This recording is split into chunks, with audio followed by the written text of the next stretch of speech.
morning. Today we're going to be talking about weather and us. We've already started working on it in our weather unit, and we've been covering weather for the past week.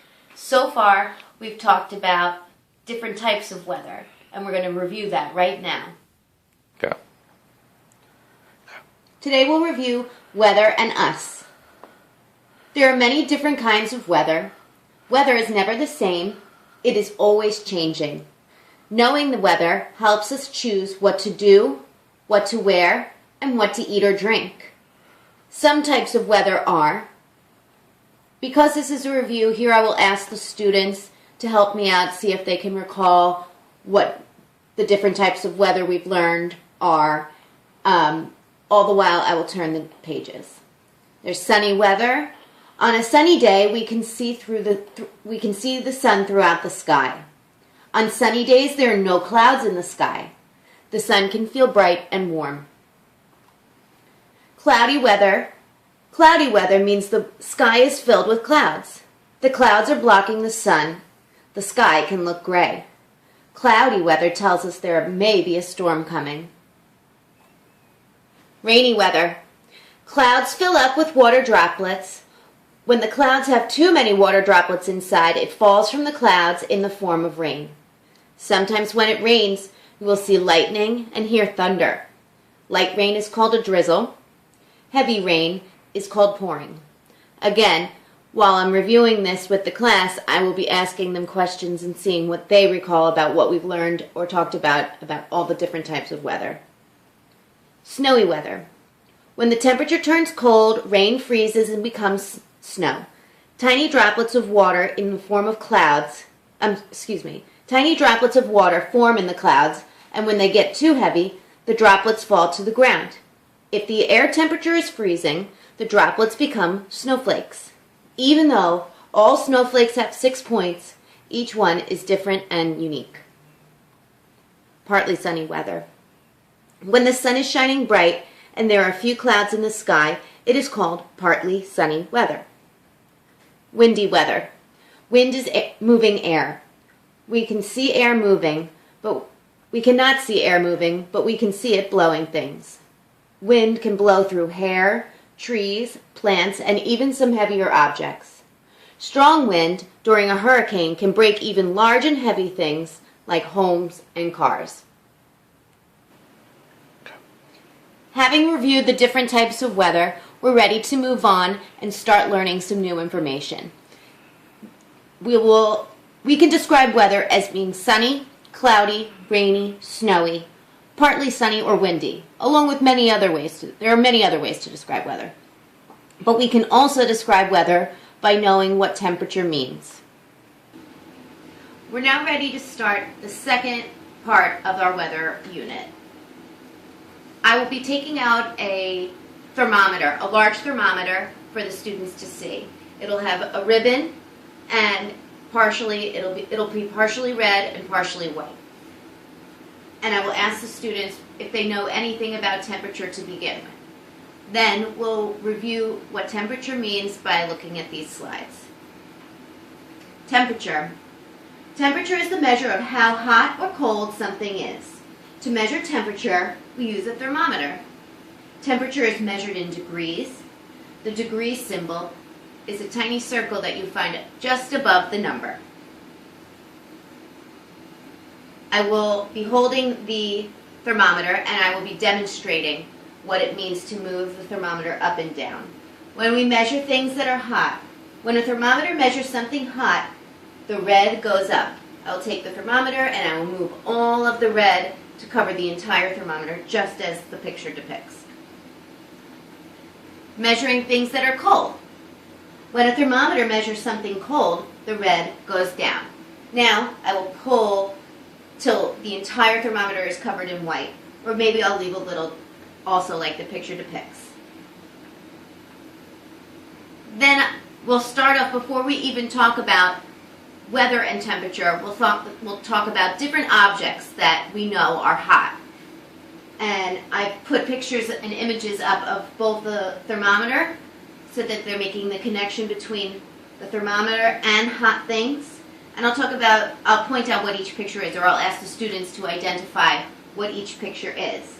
So we'll do what things are hot, and after we've looked at all of the pictures that I've chosen, I will ask them if they have any ideas of any other objects that are hot. Then I will do the same thing with cold. Again, I have the thermometer up at the top so that they're making the connection between the thermometer and things that are cold. I chose a couple of things that I found that are cold, and these are just plain objects. I will then ask them to also come up with any additional cold objects that they have.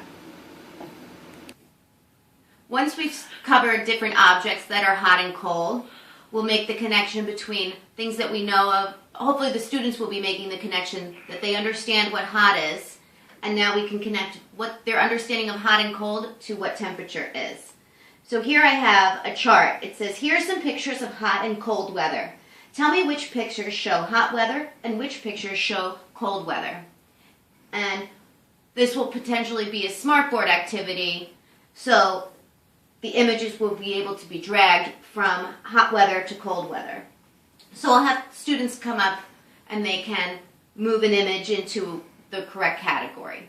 And I will evaluate their ability to do so while it's happening.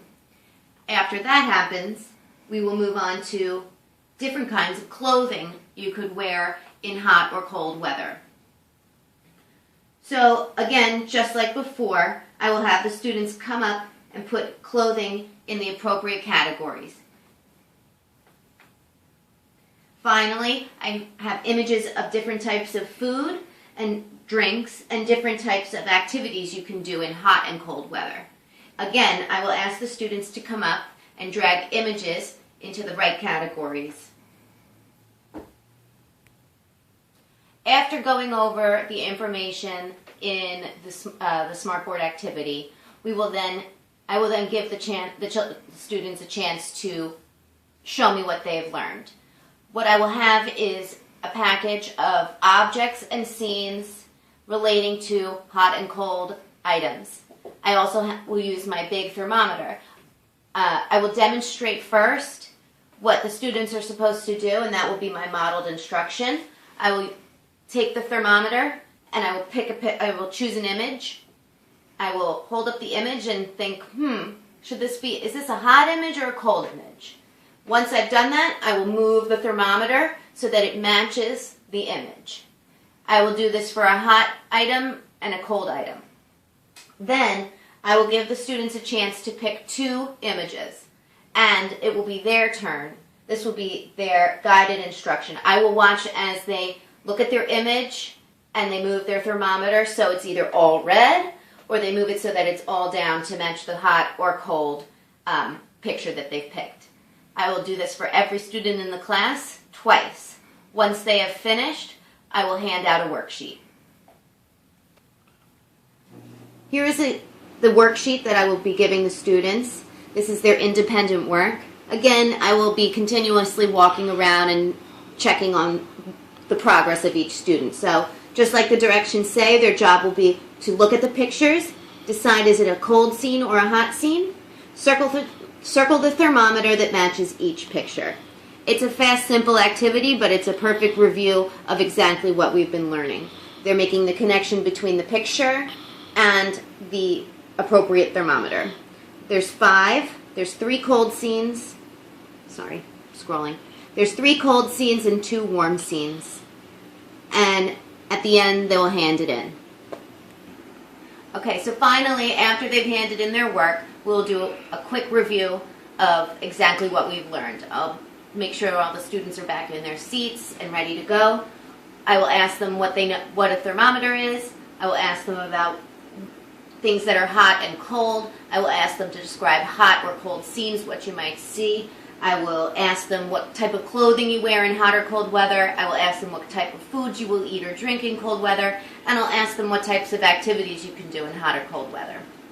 Then at the end of the day, I will hand students homework. Their homework is fairly simple, but it gets right to the point. Look at the pictures. Is the weather hot or cold? Use a red crayon and color each thermometer to match the picture. Fill in the sentences showing what you will wear, eat or drink, and play or do. So in the first picture, I'll model for them. It's a cold picture, so I'll just color in just a little bit of red. Something I can wear in cold weather, I will wear a winter hat. Something I will eat or drink, I will eat or drink hot cocoa. I will play in the snow, make a snowman, and there's 3 images for this as well. And they will have to answer those 3 questions and color in their thermometers based on what they've learned about hot and cold.